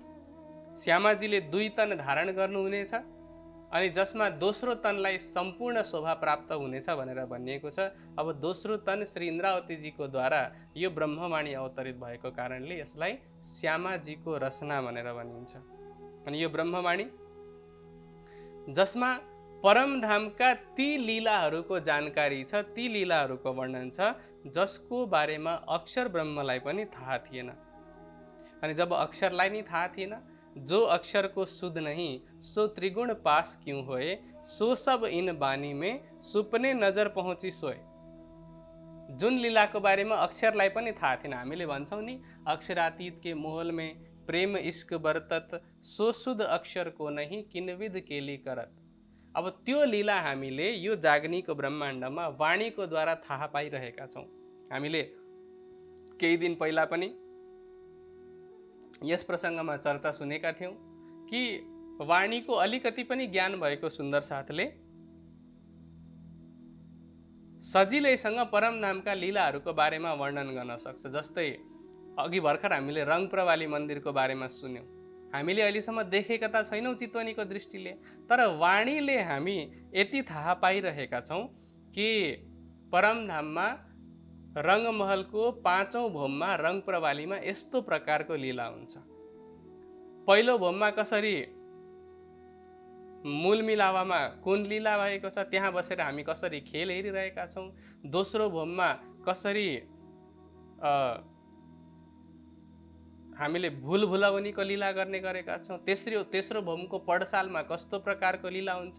चौथो भोममा कसरी नृत्यको लीला हुन्छ। 5औं भोममा शयन लीला कसरी हुन्छ। अनि 6औं भवमा सुखपालको लीला, 7औं र 8औं भवमा 2 ताली र 4 तालीका हिन्डोलाहरूको लीला, 9औं भवमा दूरदर्शिका जसमा चारै दिशामा भिन्न भिन्न पक्षहरूमा बसेर राज्यले रङमहलबाटै सम्पूर्ण 25 पक्षको दर्शन गराउनुहुन्छ।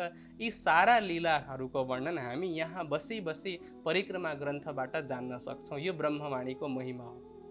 जुन ज्ञान अक्षर ब्रह्मलाई परमधाममा जागृत अवस्थामा पनि थिएन, त्यो ज्ञान अहिले यो ब्रह्मवाणीको माध्यमले जीव सृष्टिले पनि सपनाको अवस्थामा वर्णन गर्न सकिराख्नु भएको छ।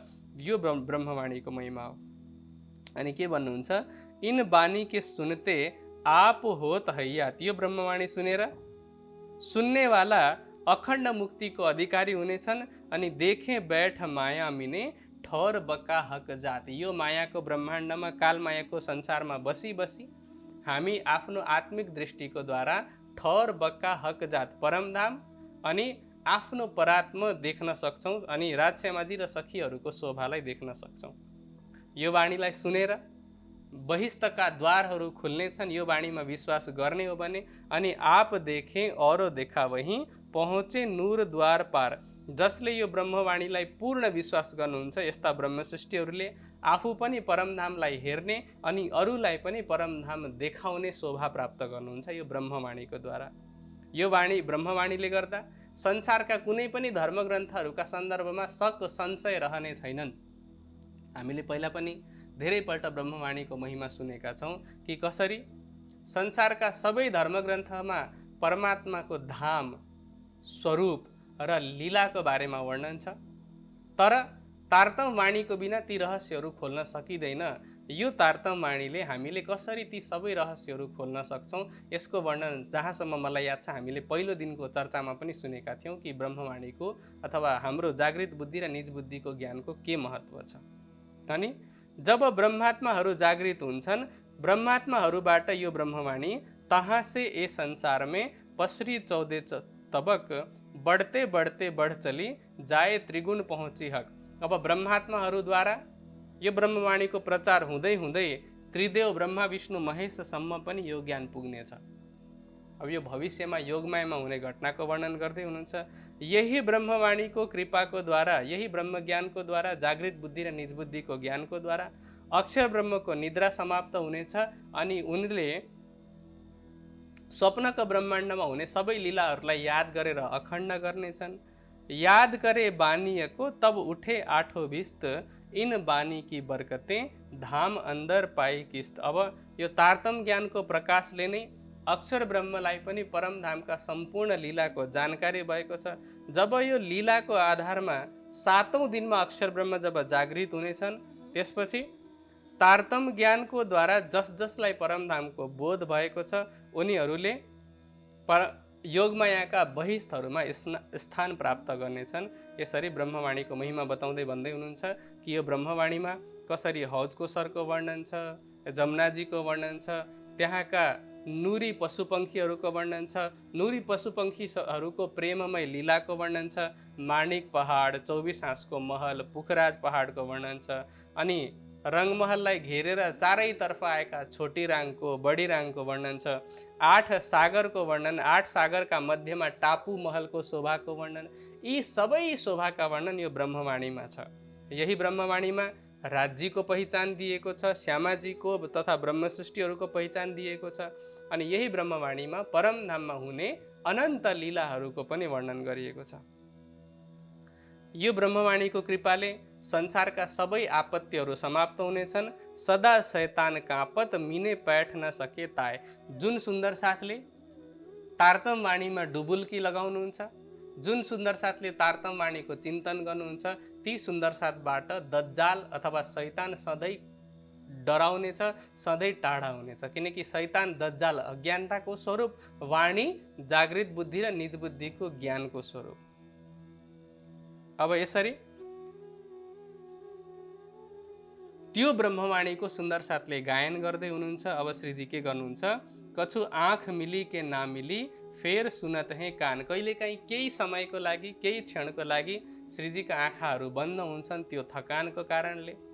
तर त्यो अर्धनिन्द्राको अवस्थामा, तन्द्राको अवस्थामा पनि यदि वाणी गायन गर्दै गर्दा अथवा आपसमा चर्चाको अर्चा गर्दै गर्दा सुन्दर साथले अलिकति पनि शब्द यताउता भन्नुभयो भने श्रीजीले जागृत भएर सुन्दर साथलाई सिकाउनुहुन्छ कि सुन्दर साथजी तपाईँहरूले यताउता शब्द अलिकति गडबडी गर्नुभएको छ, यसलाई सुधार्नु होला।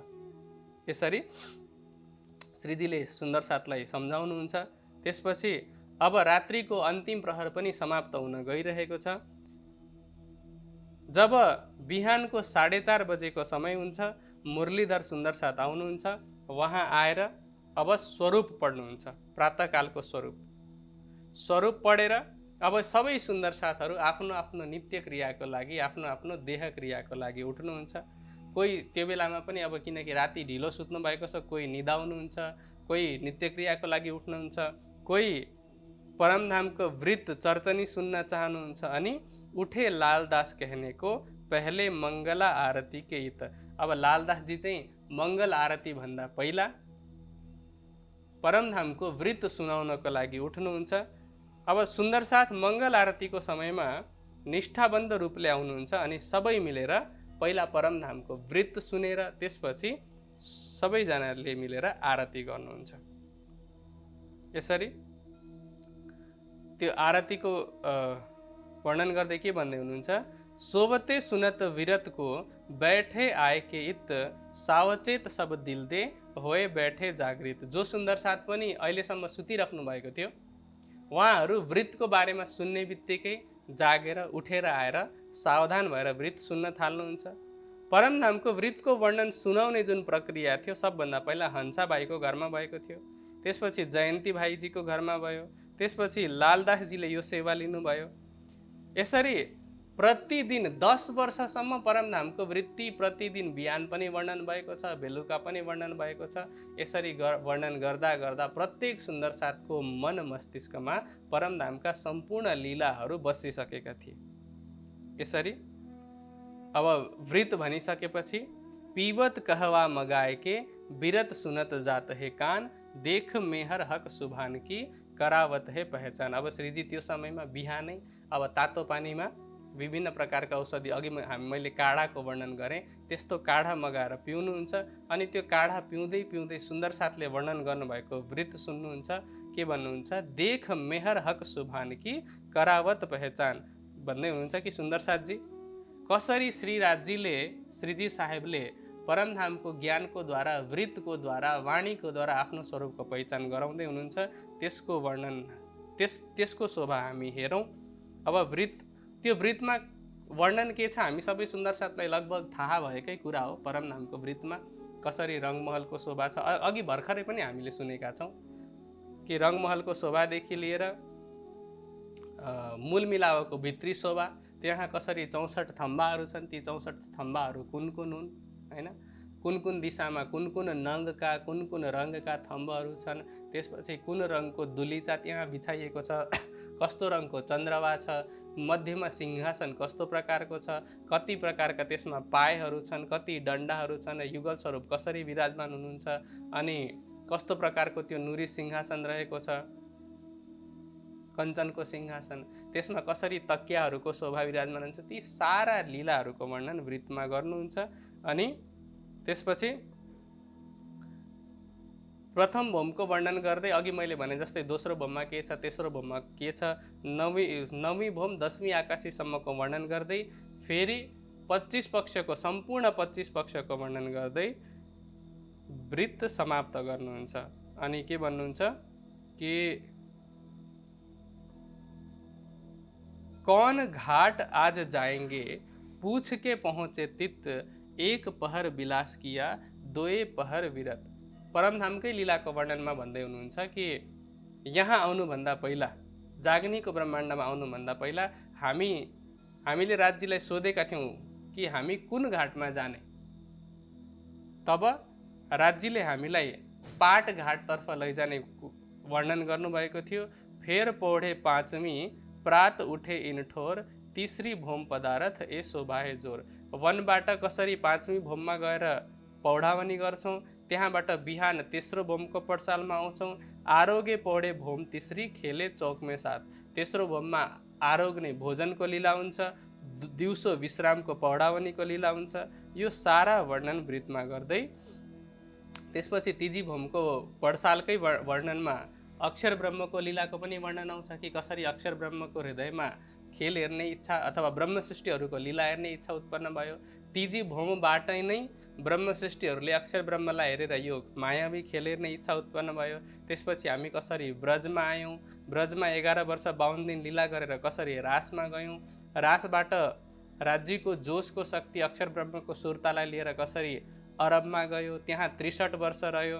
त्यसपछि मोहम्मद साहेबको गमनपछि 10 शताब्दी बित्दा देवचन्द्रजीको जन्म भयो। श्यामाजीको आत्माले त्यो तनमा बसेर कसरी 74 वर्षसम्म लीला गर्नुभयो। उहाँले 313 आत्माको कसरी जागनी गर्नुभयो। यसरी ए संक्षेप विरतका एक एक कह्या सुकन विस्तार इत बहुत है सब ठौर पावे मोमिन। महामती श्री लालदासजीले भन्दै हुनुहुन्छ कि सुन्दर साथजी, मैले यो वितकको संक्षेपमा वर्णन गरेँ, वृत्तको संक्षेपमा वर्णन गरेँ, वास्तवमा यसको त विस्तार बहुत छ। तब होत है अरुण उदय। यसरी यो वृत्त सुन्दा सुन्दै अरुण अर्थात् सूर्योदय हुन्छ। सब सेवा में सन्मुख हुआ प्रातको समय। अब प्रातःको समयमा, बिहानको समयमा सबै सुन्दर साथहरू सेवामा उपस्थित हुनुहुन्छ। श्री महामती कहे ए मोमिनो ए आठों पहर की बीतक अब स्वरूप साथ को देत है सो कहूँ शोभाहक। अब यो 8 प्रहरको बीतक महामती श्री लालदासजी भन्दै हुनुहुन्छ कि सुन्दर साथजी, पन्नाजीमा श्री 5 पद्मावतीपुरी धाममा जुन परमधामका ब्रह्म सृष्टि र अन्य सबै सुन्दर साथले श्रीजीको पहिचान गरेर जुन सेवा गर्नुभयो त्यसको मैले वर्णन गरेँ। अब स्वरूप साथ को देत है सो कहूँ शोभाहक। अब श्रीजीले आफ्नो स्वरूपलाई बाह्य रूपले ओझल गरेर, बाह्य लीलाहरूलाई रोकेर आफ्नो द्वारा जुन जागनी भइरहेको थियो त्यो सम्पूर्ण शोभा कसरी ब्रह्म सृष्टिहरूलाई दिनुहुन्छ त्यसको वर्णन गर्दै के भन्नुहुन्छ, ए कहूँ शोभाहको। त्यो शोभा राज्यले ब्रह्म सृष्टिलाई दिनुभएको हामीले चौपाई भन्छौँ वाणीमा कि अब हुक्मे द्वारा खोलिया लिया अपने हाथ हुकम दिल मोमिन के आए कि अर्श कर बैठे खसम। कि कसरी राज्यले 6औं दिन ब्रह्म सृष्टिहरूलाई जागनी गर्ने शोभा दिनुभयो। श्रीजीले कसरी 1751 आफ्नो तनबाट जागनी कार्य बन्द गर्नुभयो। त्यहाँसम्मको यो अष्टप्रहरको सम्पूर्ण लीला हो। श्रीजीको द्वारा जागनी लीला समाप्त नभएसम्म यही लीला निरन्तर चलिरह्यो। 1740 देखि 1751 को समयसम्म 10 वर्ष पुरा। बीचमा 1 वर्ष श्रीजी चित्रकूट जानुभएको कारणले 10 वर्षको मैले यहाँ वर्णन गरेँ। अब श्री लालदासजीले अगाडि 36 विभागको वर्णन गर्नुभएको छ। 36 विभाग के हुन् भन्दा हेर्नु, म्यानेजमेन्टको लागि एउटा प्रमुख कुरा के हो भने, हुन त धेरै ठुला ठुला डिग्रीधारी म्यानेजरहरू पनि हुन्छन्, तर सबभन्दा प्रमुख कुरा कि शरीर दौडाउनु भन्दा पहिला दिमाग दौडाउनु म्यानेजमेन्टको पहिलो काम हो। कुनै पनि कामलाई, जतिसुकै ठुलो काम होस्, त्यसलाई उपलब्ध मानिसहरूमा, उपलब्ध जनसमूहमा बाँडेर चाँडोभन्दा चाँडो र धेरैभन्दा धेरै प्रोडक्टिभ काम कसरी गर्न सकिन्छ त्यो म्यानेजमेन्टको काम हुन्छ। यहाँ श्री लालदासजीलाई त्यो अनुभव छ, किनकि उहाँले आफ्नो व्यापार चलाउनु भएको छ पहिला पनि।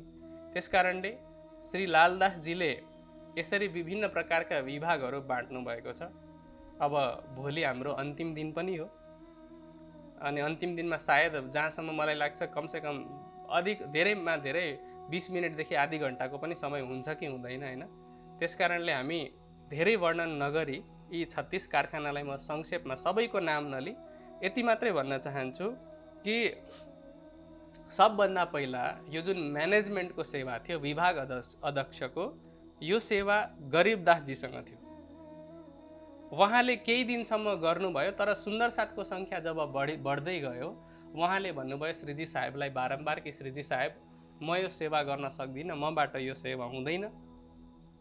त्यसपछि जब रामनगर पुग्नुभयो, रामनगरमा श्रीजीले श्री लालदासजीलाई आदेश गर्नुभयो। पहिला हरिद्वारदेखि गरिबदासजीले गर्दै हुनुहुन्थ्यो, रामनगरदेखि श्री लालदासजीलाई आदेश गर्नुभयो कि लालदासजी हजुरले यो सेवा सम्हाल्नुहोस्। त्यसपछि बीचमा यस्तो भयो कि गढा नामक स्थानमा श्रीजीले लालदासजीलाई औरङ्गजेब कहाँ पठाउनु भएको थियो। त्यो बेला फेरि केही दिनको लागि वृन्दावनजीलाई यो सेवा दिनुभयो। अनि जब पन्नाजी आएर लामो समयसम्म बसोबास भइसकेपछि पुनः श्री लालदासजीले यो सेवा ग्रहण गर्नुभयो। तब लालदासजीले के गर्नुभयो कि विभिन्न प्रकारका सेवालाई अथवा पन्नाजीको सम्पूर्ण सेवा व्यवस्थालाई 36 वटा विभाग बाँडिदिनु भयो। ती 36 वटा विभागमा मुख्य रूपले के थियो भन्दा जस्तै बाइजीराजजीको लागि विशेष सामग्री वस्त्र इत्यादि, त्यो सेवा पनि एउटा विभाग जसको सेवा लालदासजीले स्वयं गर्नुहुन्थ्यो। त्यसपछि श्रीजीको लागि, बाइजीराजजीको लागि र अरू सबै सुन्दरसाथको लागि वस्त्रको सेवा एकजनाले, अनाज राख्ने सेवा एकजनाले, सागसब्जी राख्ने सेवा एकजनाले, जल इत्यादिको सेवा एकजनाले, जङ्गलबाट दाउराहरू ल्याउने सेवा, किनकि आजको जस्तो सिलिन्डर ग्यासको जमाना थिएन, जङ्गलबाट दाउराहरू ल्याउने सेवा एकजनाले। त्यसपछि कहीँ कसैलाई चिठी लेखेर पठाउनु पर्ने छ भने त्यो चिठी लेख्न कागज, कलम, मसी इत्यादिको सेवा एकजनाले, पठाउन पुर्याउन जाने सेवा एकजनाले, यसरी। अनि कसैले खजाना इत्यादि राख्ने, धन सम्पत्ति राख्ने पैसाको क्यासियरको सेवा एकजनाले, अनि अरू सुन्दर साथलाई कपडा इत्यादि बाँट्ने सेवा एकजनाले। यसरी गरेर श्री लालदासजीले 36 विभाग बाँडिदिनु भयो। अब लालदासजी हर सुन्दर साथसम्म पुग्नु परेन कि सुन्दर साथजी यो सेवा गरिदिनु त्यो सेवा गरिदिनु, छैन। 36 वटा विभाग बाँडिदिनु भएको छ। 36 वटा विभागका विभाग अध्यक्षहरू हुनुहुन्छ अनि उहाँका अन्डरमा, उहाँहरूका नेतृत्वमा केही सुन्दर साथहरू हुनुहुन्छ सेवाको अनुसार। जहाँ धेरै शारीरिक श्रम छ त्यहाँ अलिक धेरै सुन्दर साथ, जहाँ शारीरिक श्रम कम छ त्यहाँ कम सुन्दर साथ। यसरी गरेर लालदासजीले भेट्ने भनेको ती विभागका प्रमुखसँग, अनि उहाँले भन्नुहुन्छ कि यो विभागमा यो कमी छन्, अनि विभागका प्रमुखले मिलेर त्यो सेवा गर्नुहुन्छ। अनि यदि कुनै कारणले कसैको सेवामा यदि कुनै प्रकारको कष्ट आउँदैछ, समस्या आउँदैछ भने मूलमा त श्रीजी सुप्रिम कोर्ट हुनुहुन्छ, श्रीजीले ती समस्याको समाधान दिनुहुन्छ। यसरी 36 कारखानाहरू भए। त्यसपछि यहाँ गर्मीको दिनको सेवाको वर्णन गर्दै भन्दै हुनुहुन्छ कि गर्मीको दिनमा के गरिन्थ्यो भन्दा, यो हामी सुन्दर साथलाई भाव जगाउनको लागि वर्णन गर्दै हुनुहुन्छ कि श्रीजीलाई गर्मी नलागोस् भनेर बङ्गलाजी दरबारलाई सुगन्धित र शीतल राख्नको लागि, किनकि गर्मीमा के हुन्छ, एउटा त सफोकेसन, पसिना त्यस्तै मात्रामा, अनि ह्युमिडिटीको कारणले दुर्गन्ध आउँछ, पानी पनि त्यस्तै प्रकारले जम्मा हुन्छन्। त्यसकारणले त्यो दुर्गन्धबाट जोगिनको लागि सुगन्धित बनाउनको लागि धेरै प्रकारका इत्रहरू अनि गुलाब जलहरू छर्किने सेवा गर्नुहुन्छ। अनि जुन बङ्गलाजी छ अहिले पक्का बनिएको छ, टायल सङ्गमरमर लागेका छन्, महँगो बनेको छ। श्रीजीको समयमा सबैतिर खरका भित्ताहरू थिए, बेरा भनेर भन्छौँ नि हामी, खरको बेरा थियो। अनि सुन्दर साथले के गर्नुहुन्थ्यो भन्दा त्यसमा पानी छर्किने सेवा गर्नुहुन्थ्यो। पानी छर्किँदा के हुन्थ्यो, जब हावा क्रस हुन्छ, आजकलको जुन कुलरको सिस्टम हुन्छ नि, कुलरमा के गरिन्छ, पानी त्यसमा अटोमेटिक मोटर लगाइएको हुन्छ। जब त्यो पानी छ्यापिएको त्यो घाँसको जुन सानो एउटा लेयर छ, परत छ, त्यो परतबाट हावा क्रस हुँदा हावा चिसो भएर जाने गर्छ। त्यसको लागि खरका जति पनि भित्ताहरू थिए ती सबै भित्तामा सुगन्धित पानी छर्किने सेवा गर्नुहुन्छ। अनि अब त्यसमा फतेह मोहम्मद आवत खडा करन खसखान बगले के बीच में सब सेवा करे समान। खसको दिवार, खस भनेको हामी नेपालीमा खर भन्छौँ, खर त लगभग सबैलाई थाहा होला, खोलाको किनारमा अग्ला अग्ला घाँसहरू हुन्छ नि, त्यसलाई खर भनेर भनिन्छ। अब त्यसको काम फतेह मोहम्मदले गर्नुहुन्छ। काम बढै का पढे रहे मोहन हिरामन। अब यदि कार्पेन्टरको सेवाको जरुरत पर्छ भने मोहनजी, हिरामनजी, अनि त्यसपछि त्यो बाँध्ने सेवा, सुतलीको डोरीको सेवा छ भने बुलचन्द, मोहनजी, बाँसका कम्चीहरू, किनकि भित्ता कसरी बनाइन्छ खरको हामी सबैलाई थाहा भएकै कुरा, लगभग हामी सबै गाउँमै हुर्केका छौँ। बाँसलाई चिरेर त्यसलाई कम्ची बनाएर बीचमा खर ओछ्याएर त्यसपछि बाँधेर, आजकल त तारले बाँधिन्छ अथवा डोरीले बाँधिन्छ, यसरी सुन्दर साथले सेवा गर्नुहुन्थ्यो। अनि जल छर्कत सब बङ्गले उठाए सब बिछाउने। अब बिहान सबै सुन्दर साथले बिछाउनु भएका बिस्तरहरूलाई उठाएर त्यहाँ जल छर्किने, पोचा लगाउने, सुगन्धित बनाउने सेवा गर्नुहुन्थ्यो। इनायत खान, भगवान दासजी, गङ्गारामजी, अनि फेरि श्रीजीको बिस्तर बिछाउने सेवा बिहारी दासजीले गर्नुहुन्थ्यो। अनि वीरजी मोदी जल छिड़कत कर राज की पहचान, श्रीजीको पहिचान गरेर वीरजी अनि बुलचन्द मोदी उहाँहरूले जल छर्किने सेवा गर्नुहुन्थ्यो। किनकि आज त हामीलाई अलिकति गर्मी भयो भने पनि हामी पङ्खा चालु गर्छौँ है, एसीको व्यवस्था हुन्छ। पन्नाजीमा पनि लगभग आजकल त हर रुमहरू एसी भइसकेका छन्, हलहरू एसी भइसकेका छन्। तर त्यो बेलामा त त्यो व्यवस्था नै थिएन। त्यो परिस्थितिको बारेमा बताउनको लागि कि कस्तो परिस्थितिमा सुन्दर साथले सेवा गर्नुहुन्थ्यो। हर कुराको लागि अलग्गै आजकल त अटोमेटिक व्यवस्था छ नि त। पानी पनि चाहियो भने, पानी छर्किनै पर्यो भने पनि मोटर चलाइन्छ, पाइपले छर्किन्छ। त्यो बेलामा त त्यो व्यवस्था पनि थिएन। आज हामी गयौँ भने त्यो बेलाका जुन बर्तनहरू छ नि, पात्रहरू, हामीले खाली पात्र पनि उठाउन सक्दैन, त्यति भारी भारी छन्। त्यसमा पानी भरेर ल्याउने, त्यसपछि पानी छर्किने, पोछा लगाउने, यस्तो प्रकारको सुन्दर साथले सेवा गर्नुहुन्थ्यो। और साथी भी सेवन को खडे रहे सदा सन्मुख, जिनो सुख लिया इन समय कहियो न जाए इनमुख। जुन सुन्दर साथले श्रीजी र अन्य सुन्दर साथको सेवा गर्ने सुख लिनुभयो, उहाँहरूले प्राप्त गर्नुभएको आनन्दको वर्णन, उहाँहरूको सौभाग्यको वर्णन यो मुखले गर्न सकिँदैन। अब यसरी विभिन्न प्रकारका सेवाको यहाँ वर्णन गर्दै हुनुहुन्छ र अन्तिममा के भन्नुहुन्छ कि यस्ता प्रकारका सेवा गर्दै आसबाई इन समय लागत हे चरण, श्रीराज हेत कर बोलावत प्रसन्न होए के मन। आसबाई अर्थात् श्री लालदासजीको आत्मालाई आसबाई भनेर भनिएको छ। 36 विभागको वर्णन गर्नुभयो अनि यो गर्मीमा हुने सेवाको वर्णन गर्नुभयो। अब लालदासजी किनकि विभागको अध्यक्ष हुनुहुन्छ, म्यानेजर हुनुहुन्छ, उहाँले सबै विभागमा नजर लगाउनुहुन्छ अनि सम्पूर्ण विभागका कमी कमजोरीलाई हेर्दै त्यसलाई सुधार्दै त्यसपछि श्रीजीको चरणमा गएर प्रणाम गर्नुहुन्छ। अनि श्रीजी श्री लालदासजीको सेवालाई देखेर प्रसन्न भएर उहाँलाई प्रेमपूर्वक प्रेममय शब्दले बोलाउनुहुन्छ, पुकार गर्नुहुन्छ।